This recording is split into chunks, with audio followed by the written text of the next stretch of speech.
새해 맞이한 새해 첫 주가 정말로 잠시 전에 일 같은데 벌써 1년이 다 지나고 마지막 달 첫 주를 우리가 맞이하게 되었습니다. 오늘 마지막 주일 첫 주에 마지막 달 첫 주에 하나님의 말씀을 전할 수 있는 그런 기회가 있기에 오늘 본문에 우리 함께 읽은 이 말씀을 같이 나누고자 합니다.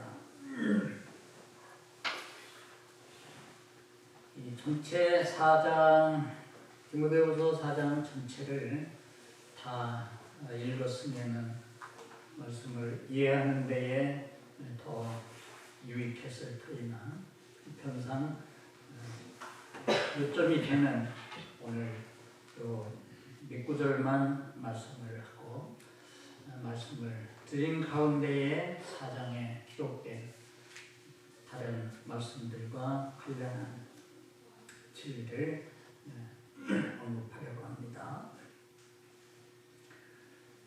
디모데후서 4장을 읽노라면은 말로 다 할 수 없는 감동과 그리고 하나님께 대한 소망 그리고 하나님이 그와 간에 내게 베푸신 그런 은혜가 새삼스럽게 상기되어서 이 말씀을 읽을 때마다 마음의 뜨거움과 감사함을 느끼곤 합니다.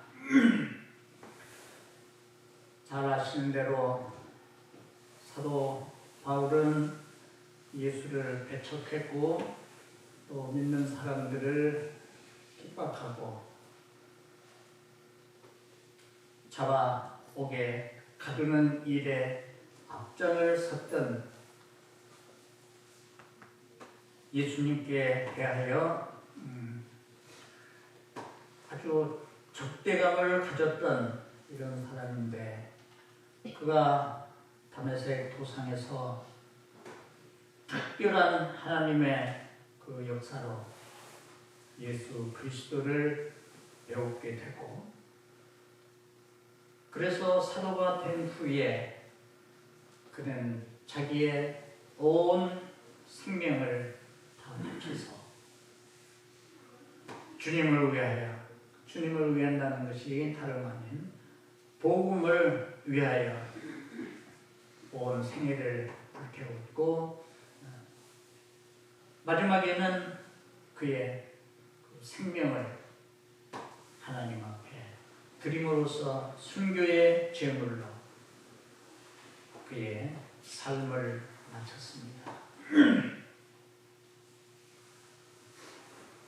그는 명문가의 가문에 태어났고 사도행전에 나오는 대로 천부장은 많은 돈을 들여서 로마 시민권을 소유하게 된 반면에 당시에 옥에 갇혀 있던 사도 바울은 나는 태어날 때부터 로마의 시민권자로 태어났다. 당시에 그 로마의 시민권을 얻으려면은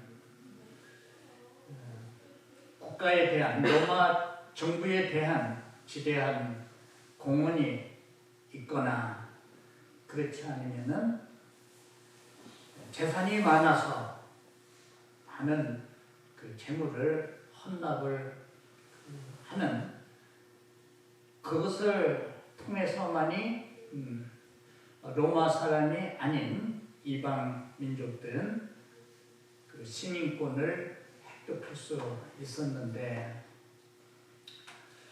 근데 성경에 기록이 되지 않았으니까 사도 바울의 그 부모들이 뭐 재산이 많아서 많은 돈을 헌납을 했는지, 어떤 시민권을 획득할 만한 무슨 공적이 있어서 했는지 기록이 되지 않아서 우리는 그냥 추론할 뿐인데, 아마도 후자의 재산이 많았던 집안인 것 같습니다. 이러던 그 바울이 가말리엘의 그 문화에서 수학을 하고, 당시에 그 가말리엘은 온 유대 백성들에게 존경을 받는 아주 그 뛰어난 그런 분이었습니다. 그래서 가말리엘 문화에서 공부를 했다 하면 그거 하나만 갖고도 모든 사람들에게 인정을 받을 만한 이런 때였었는데, 그는 가말리엘의 제자였습니다.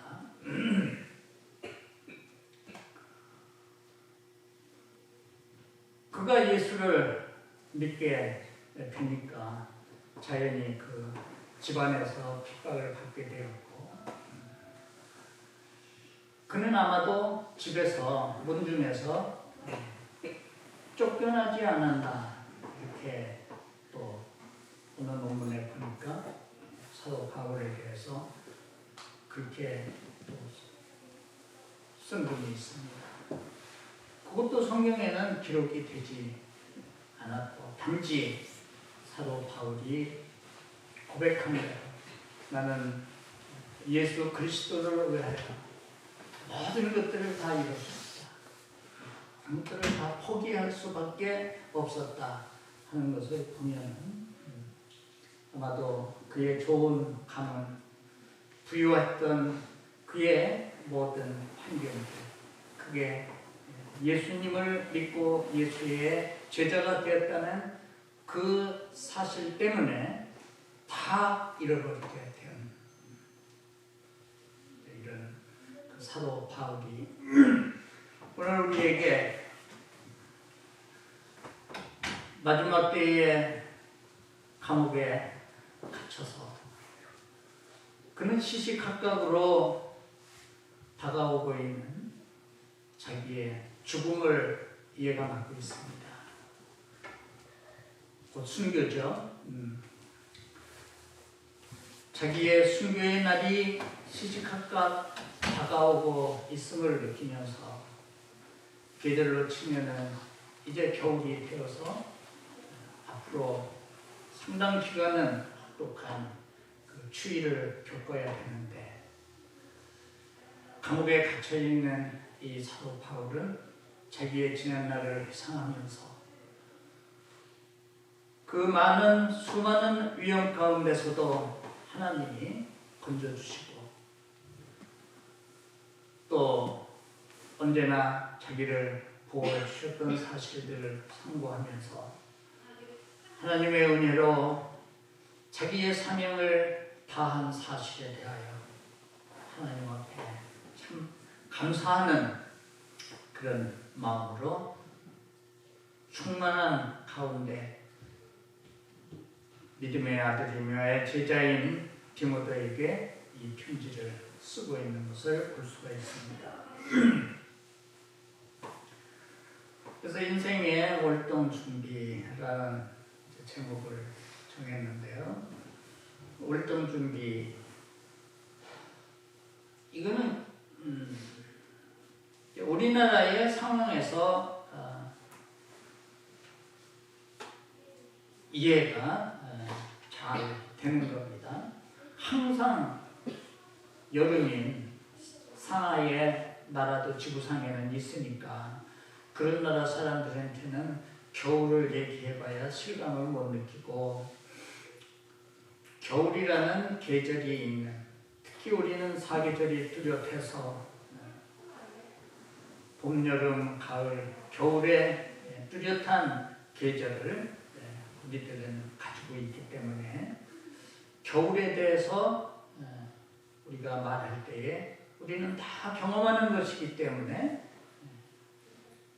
실감이 나옵니다. 그래서 우리 자연에 사계절이 존재하는 것처럼 우리 인생에게도 마치 이 사계절과 같은 시기가 있구나 하는 것을 생각합니다.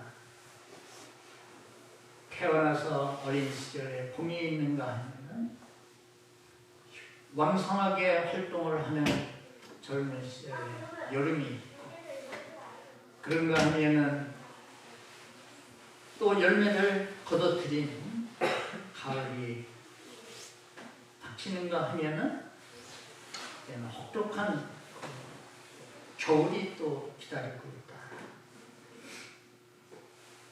그래서 봄, 여름 땅에 뿌리를 내린 식물들이 그간에 뿌리를 깊이 내리고 충분히 영양을 섭취한 그 식물들은 한겨울에 추위도 넉넉히 견디고 이듬해 봄이 되면은 어김없이 다시 싹을 피우지만은 그렇지 못한 것들은 그 추위에 다 얼어 죽고 뿌리가 말라서 고사하고 그래서 죽게 되는 건 우리가 잘 아는 사실입니다. 그 자연의 이치가 그러한 것처럼, 그리고 우리 한국 사람들은 겨울이 되면 월동 준비를 나름대로 이제 합니다. 제일 먼저 한국 사람들 겨울 닥치기 전에 하는 게 김장이에요. 김장했느냐. 우리 집사람은 김장한 지가 몇 년이 됐는데도 그냥 심심하면 김장 얘기를 해요. 그게 머리에 박혔기 때문에 평생 해왔던 것이기 때문에 그러리라 생각하는데, 그래서 뭐 잘 살든 못 살든 특히 넉넉지 못한 사람들은 월동 준비를 해야 겨울에 충분히 먹을 수 있는 김장을 넉넉히 해두고, 그리고 땔감을 준비해 놓으면 시골에서야 나무를 떼고 아궁이에, 또 그 이외에 조금 도시가 하는 데는 연탄을 떼지 않습니까? 그 연탄도 그때 몇 장씩 사고 어느 때는 새끼줄에다 해서 한두 개씩 사다 떼고 하던 그런 넉넉지 못한 사람들, 서민들의 삶도 우리는 아마 오늘 젊은 세대는 옛날 기록 영화에서나 볼 수 있는 거고, 요즘도 또 어디에 뭐 달동네 그런 데 가면은 꼭 볼 수 있을 것입니다. 그래서 김장해 놓고 또 쌀독에 좀 양식이나 좀 채워놓고 한두 장씩 사다 쓰던 집에서 한 200~300장 부엌에 한쪽에 그걸 쌓아 놓으면 그러면 뭐 부자 된 것 같고, 그거 가지면은 몇 달 겨울 나는 데는 크게 걱정이 없으니까 월동 준비 끝, 이렇게 됩니다.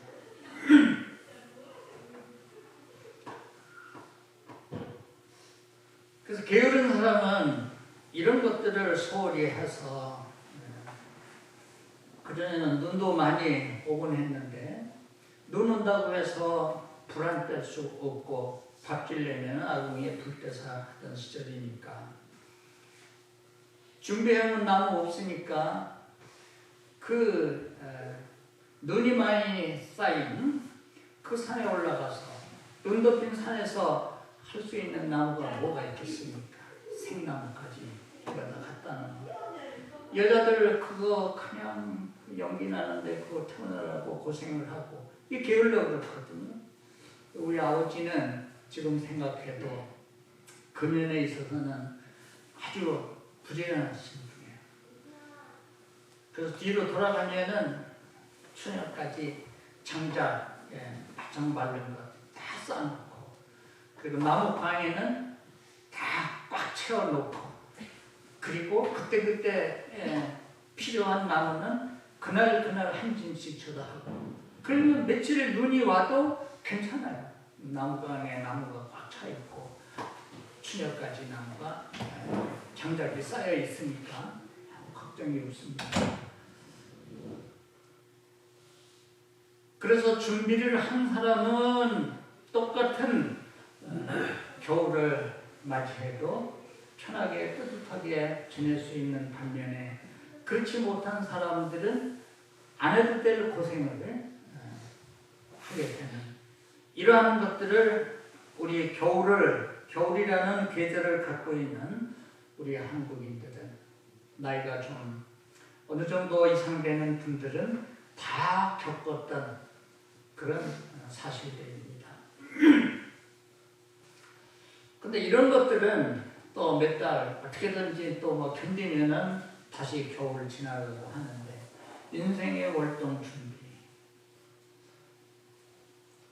죽음을 준비하자. 이 사도 바울은 시시로 다가오고 있는 자기의 그 죽음을 영감으로 느끼고 있습니다. 내가 떠날 기약이 가까웠다. 그리고 그것을 느끼지 못한다 할지라도 내가 느끼든 느끼지 않든 각자 사람들은 태어나서부터 그에게 주어진 그 생애, 그에게 주어진 그 마지막 생명의 날, 그날이 가까우고 있는 것만은 사실입니다. 하루 지나면 우리는 죽을 날이 하루 가까운 것입니다. 바울은 로마서 13장에서 그런 말씀을 했습니다. 로마에 있는 성도들에게, 또한 너희가 이 시기를 알거니와 자다가 깰 때가 되었으니 이는 우리의 구원이 처음 믿을 때보다 더 가까웠음이니라. 밤이 깊고 낮이 가까웠으니 그러므로 우리가 어두움의 일을 벗고 빛의 갑옷을 입자. 그러면서 방탕과 술 취하지 말고 음란과 헛색하지 말고 쟁투와 시기하지 말고 오직 예수 그리스도로 옷 입고 정욕을 위하여 육신의 일을 도모하지 말자. 이렇게 로마에 터져 있는 성도들에게 보내는 편지에서 권면을 하고 있습니다.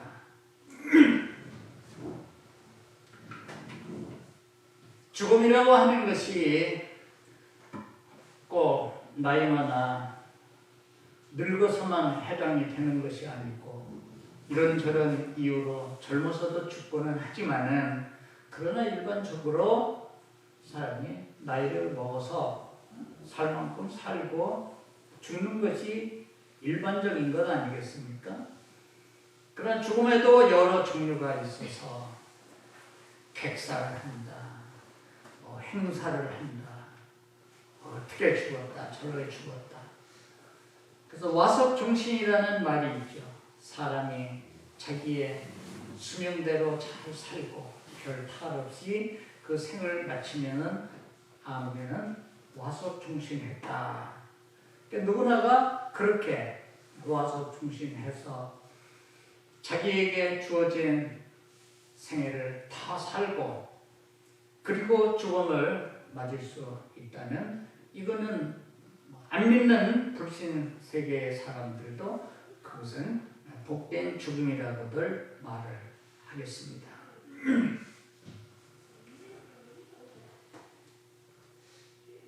그런데 여기 강정인 집사님이나 우리 안경원 집사님 저보다 연배가 위시니까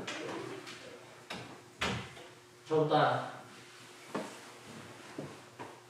어르신 앞에서 나이를 말하는 것은 좀 그렇지만 한 75세 살다 보니까 죽음의 그러한 것들이 젊을 때 생각했던 거와는 또 다르게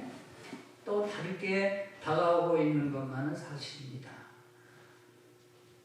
제가 난생 처음 2주일을 교회를 못 오지 않았습니까? 한 번도 내가 몸이 불편해서 교회를 빠진 일이 없는데 은퇴하고 나서 그렇게 됐습니다.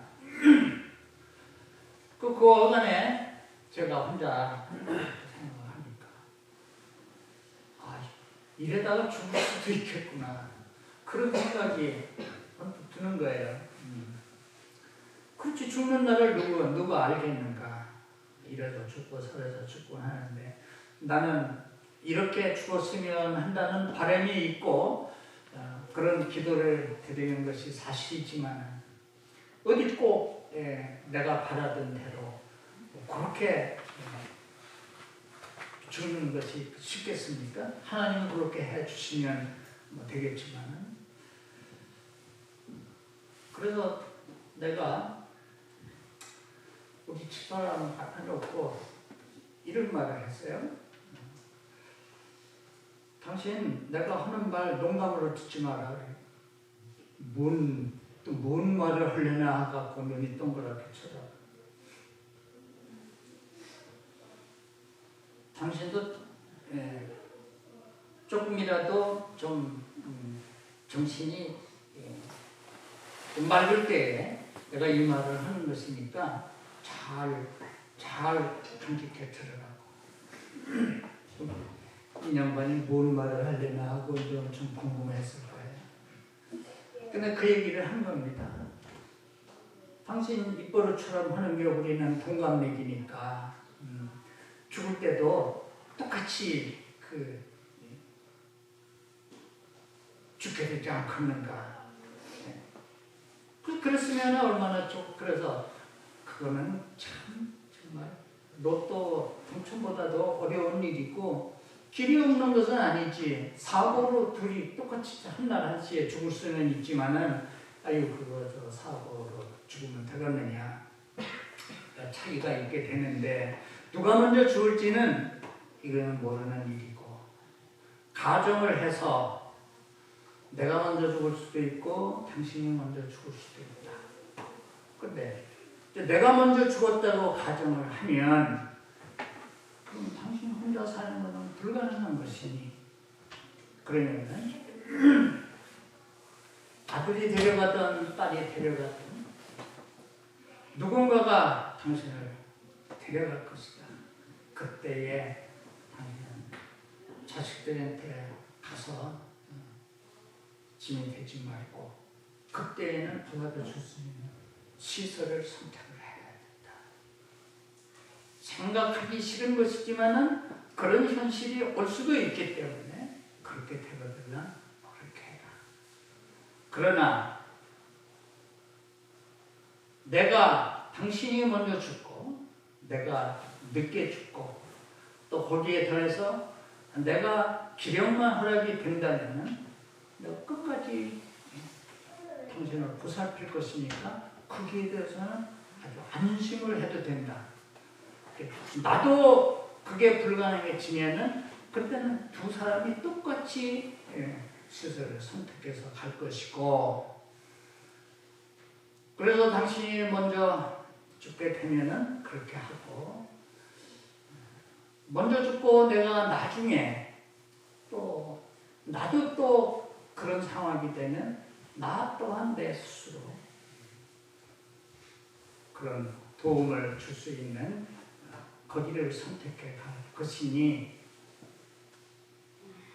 그거 우스갯소리로 듣지 말고 마음에 잘 간주를 하라. 그런 얘기를 했습니다. 2주간 교회도 못 오고 혼자 누워서 이런저런 생각을 하면서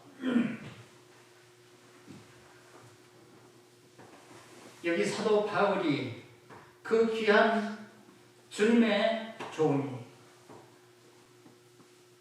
다가오는 순교의 날을 예감하면서 지난날에 지나온 일도 더듬어보고 앞으로 자기가 자기에게 닥칠 그 일을 생각하면서 디모데에게 편지를 하고 있습니다. 이 4장을 읽어보면은요, 지금 사도 바울은 우리가 말할 게 없어요. 평생 그렇게 살았고 지금도 그렇게 그런 각오로 살고 있고 또 잠시 후에 그에게 순교의 시간이 다가와서 이 세상에서의 그 삶을 끝낸다 할지라도 그는 그 다가오는 죽음을 두려워하는 것이 아니라 나는 그 후에 나를 위해서 예비된 의의 멸류관을 받을 그날이 내 앞에 기다리고 있다. 아주 전율을 느끼게 하는 그런 말씀입니다.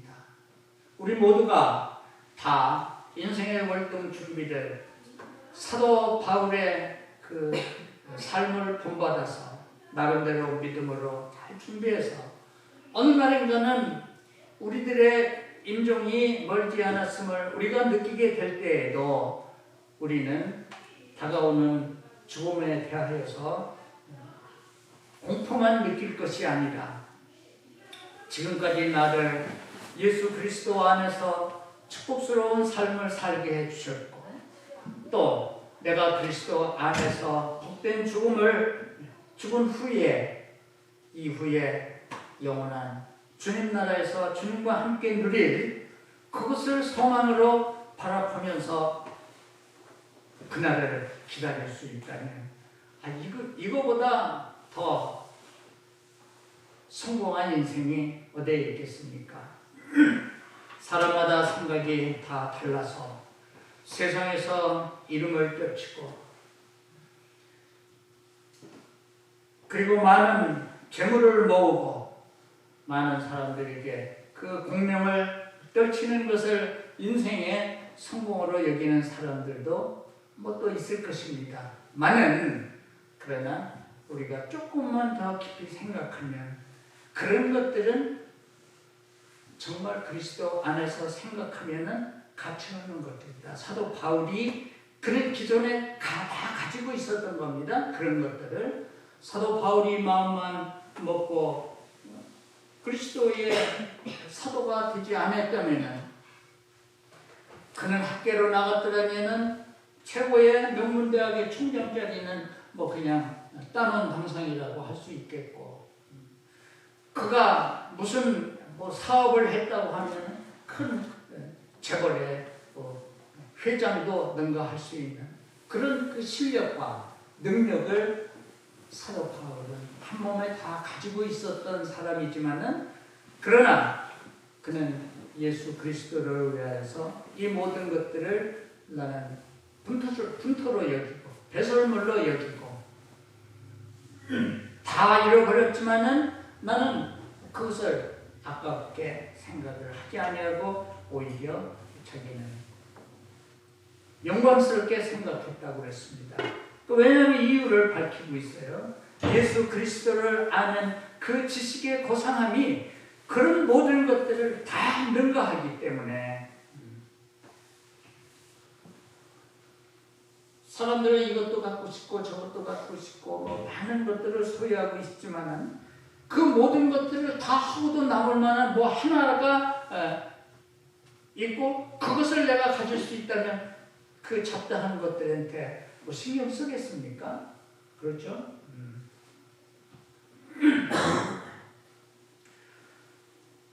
그래서 죽음을 잘 준비한 이 사도 바울의 생애를 통해서 우리들도 배우는 진리가 많이 있고 이 4장에 등장하는 여러 사람들이 있는데 이게 디모데라고 하는 사람 지금 이 편지를 받는 수신자입니다. 그 디모데도 유대인 어머니와 헬라인 아버지 사이에 태어난 사람인데 디모데도 역시 부유한 가정의 귀공자로 태어났습니다. 그래서 그도 고생을 안 해도 될 마음만 먹으면은 아주 세상을 편안하게 살 수 있었던 환경에 디모데가 태어났지만 어느 날 그 지방에 온 허름한 한 전도자 사도 바울을 보고 그 사도 바울에 대한 이런저런 소리를 들으면서 젊은 디모데는 생각을 했습니다. 도대체 틀리는 대로라면 저분이 왜 저렇게 저런 삶을 살아야만 했을까? 그럼 저렇게 해야만 하는 어떤 이유가 있어서만 했다. 그래서 결국에는 디모데도 후에 다시 그 지역을 찾은 그 사도 바울을 따라 나섰고 그의 제자가 됐습니다. 사도 바울은 디모데를 아들이라고 부르기를 주저하지 않았습니다. 두 번이나 편지를 보내지 않았습니까? 그러면서 이제 추운 겨울이 닥쳐오는데 자기의 믿음의 아들이며 제자인 디모데가 보고 싶은 거예요. 사도 바울도 사람인데 얼마나 보고 싶겠습니까? 겨울 전에 너는 속히 내게로 오거라.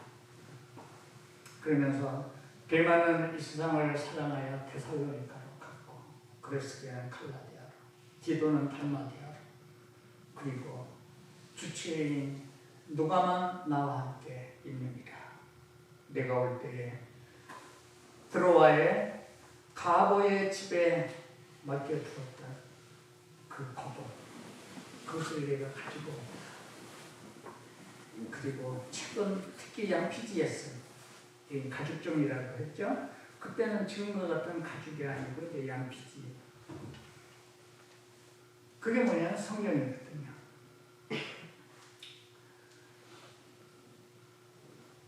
다가오는 죽음을 예견하면서 그리고 시시각각으로 기온은 떨어져서 혹독한 겨울이 오는 그 환경에서 이 사도 바울은 사랑하는 믿음의 아들 디모데가 보고 싶어서 겨울 전에 빨리 오라고 하는 부탁과 함께 겨울을 나기 위해서 조금이라도 그 추위를 모면하기 위한 유일한 방법은 두꺼운 옷을 입는 것인데 드로아 지방에 바울이 한동안 머물지 않았습니까? 거기서 머물다가 환상을 또 보고 마게도냐 사람이 손짓해서 부르는 환상을 보고 아시아 선교를 계획했다가 전면 취소하고 하나님이 마게도냐로 가라는 지시로 알고 그리고 바로 드로아를 떠나서 마게도냐로 가갖고 네아폴리 항에 이르러서 빌립보에 가서 루디아 만나고 루디아의 집이 빌립보 교회가 되고 유럽 선교의 전초 기지가 된 것이 사도행전에 소상하게 기록이 되어 있습니다.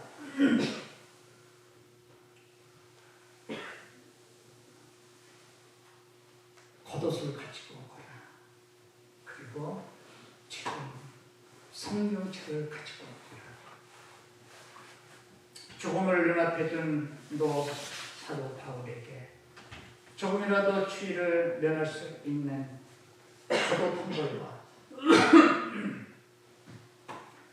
평생 전했던 하나님의 말씀이지만 그러나 그 말씀이 기록된 성경이 필요한 이 사도 바울에게서 우리는 많은 것을 생각하고 교훈과 진리를 배우게 됩니다. 저도 기도하는 게 그렇습니다. 하나님 허락해 주셔서 제 소원 들어주시면 죽기 직전에 성경 읽고 그리고 하나님 앞에 감사의 기도 드리고 그리고 하나님의 주신 은혜에 감사하면서 하나님 앞에 찬송 드리고 그런 전후에 저 죽게 해주세요. 이건 귀한 종들도 그런 복된 죽음을 맞이하지 못했는데 이건 내가 너무 욕심이랄 수도 있지만 아무튼 바람은 그렇습니다. 그렇게 해서 나의 삶을 마칠 수만 있다면 너무 더 바랄 것이 무엇이냐. 이 데마라는 사람이 등장을 합니다. 데마. 근데 이 데마가 말이죠.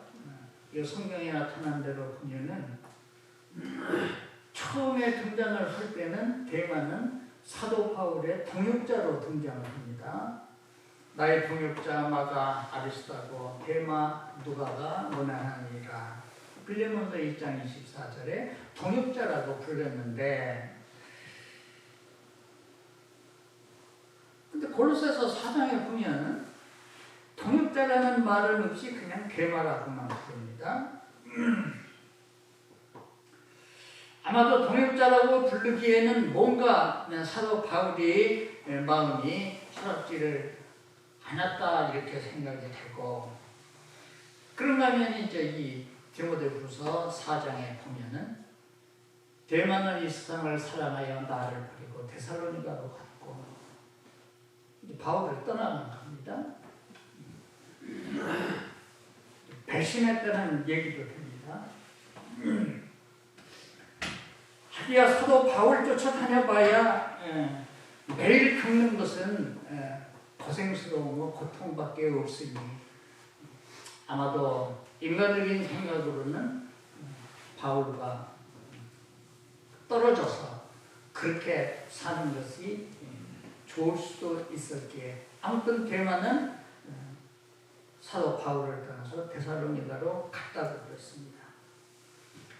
이렇게 그 사람들이 처음 믿을 때는 나의 동역자라고 불릴 수 있는 충성스러운 좋은 신앙을 가지고 있던 사람이 세월이 가면서 이런저런 이유로 그 믿음이 퇴보하다가 마침내는 아예 또 세상으로 가게 되는 이런 일들이 얼마든지 많이 있을 수가 있습니다. 성경에 기록된 모든 일들은 그때의 사실이면서 오는 세대의 모든 사람들에게 그와 같은 상황이 이루어질 수 있겠기에 그것을 신뢰로 들어서 우리들에게 하나님은 말씀하고 계신 겁니다. 그런가 하면 내가 올 때 마가를 데리고 오너라 디모데에게 그런 부탁을 하지 않습니까? 마가는 처음 첫 교회가 세워진 예루살렘 교회가 빌립보 교회가 루디아의 사저에서 시작된 것처럼 모체인 예루살렘 교회는 예루살렘에 있는 마리아의 집에서 그리고 그 마리아의 집이 비교적 넓은 공간이 있고 다락이 넓었기 때문에 예수님 생애 때에도 제자들과 함께 그 다락에 많이 모였죠. 마지막 만찬도 거기서 했고 그리고 예수님 부활 십자가에 죽으신 뒤에 성령을 기다리라고 하시는 그 명령을 받고 10일 동안 전혀 그 기도에 힘썼던 그 기도의 장소도 역시 그 마리아의 다락방이었습니다. 한 120명이 모여서 그래서 성령이 오셨고 그래서 그 마리아의 집이 예루살렘 교회가 되지 않았습니까?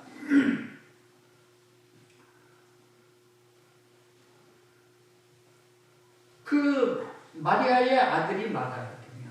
네? 마리아의 아들이. 그러면 좋은 신앙 좋은 어머니를 두고 태어난 마가. 또 그 외삼촌이 바나바입니다.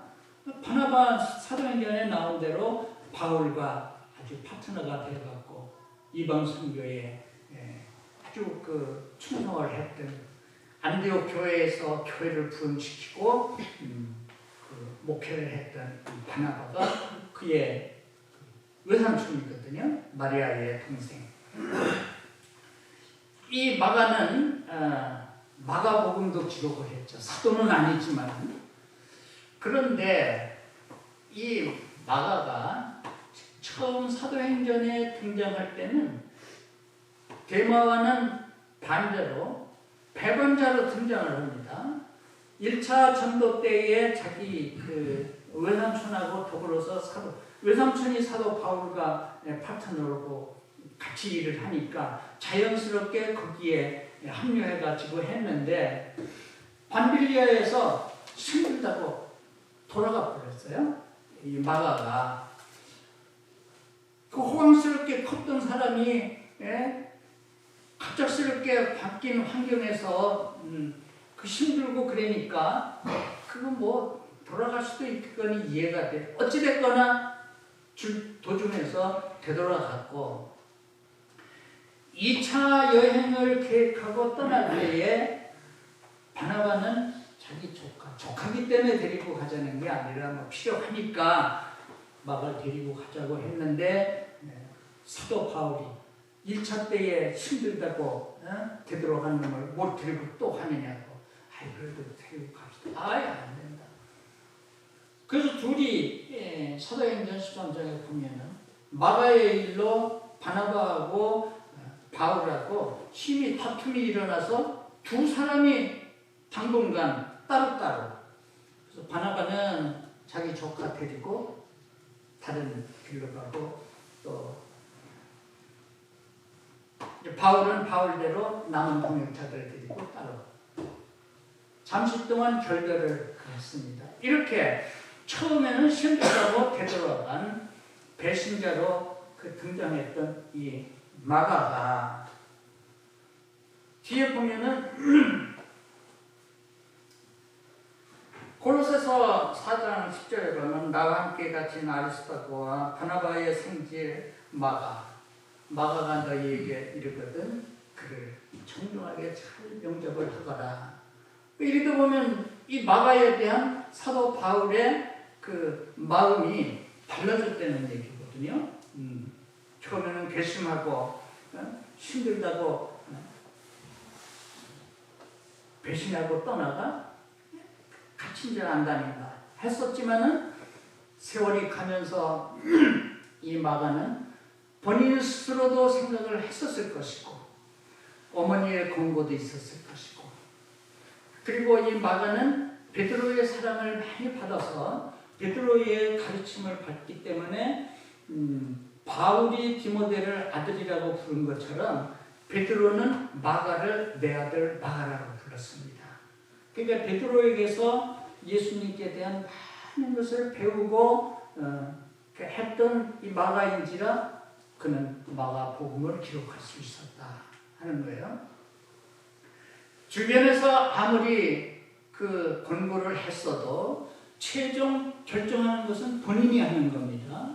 옆 사람, 100사람이 아무리 좋은 권면을 해도 그걸 듣고 안 듣고는 들은 사람 자신이 결정하는 것이기 때문에 주변에 그런 훌륭한 믿음의 사람들이 있어서 권면도 있었겠지만은 그 스스로가 자기의 지난날의 철부지의 그 행동이 잘못됐다는 것을 생각을 하고 신기 이전에서 다시 그 새로운 마가로 이렇게 했기 때문에 사도 바울은 과거의 그 허물 하나로 인해서 그를 미워한 게 아니라 보니까는 달라졌거든요.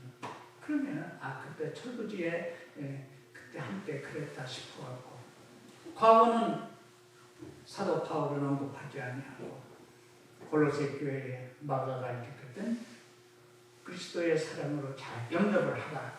그러면서 마지막 옥에서 디모데에게 너 올 때에 성경책하고 들어와 가보의 집에 둔 겉옷 가지고 올 때에 마가를 데리고 오너라. 마가도 보고 싶은 거예요. 그리고 그 마가가 나의 일에 유익하다. 이렇게 말하고 있습니다. 그러니까 똑같이 예수를 믿어도 사도 바울과 같은 사람들이 있고 데마처럼 잘 믿다가 나중에는 결과가 안 좋은 사람도 있고 처음에는 심찮지만은 점점 더 발전을 해서 마가처럼 아주 사도에게 유익한 존재가 됐고 그리고 성경까지 기록하는 영광을 얻는 그런 경우도 있으니 인생의 활동 준비 언젠가는 우리에게도 닥쳐올 이러한 날이 있음을 염두에 두고 우리가 살아있는 지금 이 시간 이 장소에서 나는 어떠한 준비를 어떻게 해야 될 것인가 이런 생각을 해본다면 우리는 우리의 교회 생활, 신앙 생활에 훨씬 더 유익하고 발전적인 기회가 되리라 생각해서 그래서 오늘 이 말씀을 전하게 되었습니다.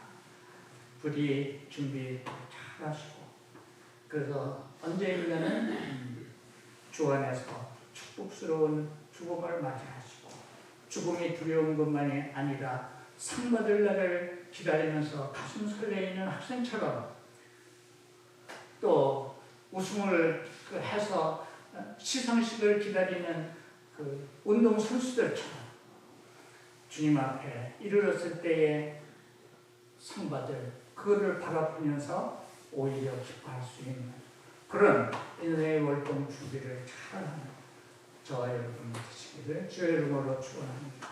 기도합니다. 하나님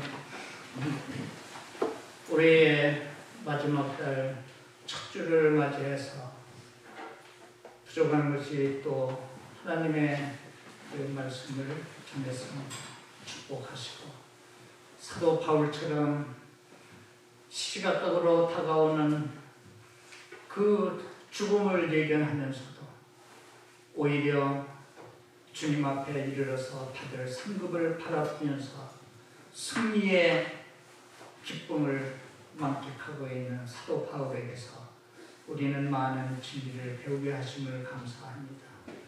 데마에게서도 인생을 배우고 마가에서도 교훈을 얻사오니 아무쪼록 인생의 활동 준비를 잘하는 우리 교회의 믿음의 식구들 되게 하셔서 저희들이 이 땅 위에 살 때에 예수 안에서 복되게 하시고 또 예수 안에서 복된 죽음 맞이하게 하시고 죽음 이후에 영광스러운 멸류관을 바라보는 소망 가운데에 기쁘게 살아가는 우리 모두가 되게 하옵소서.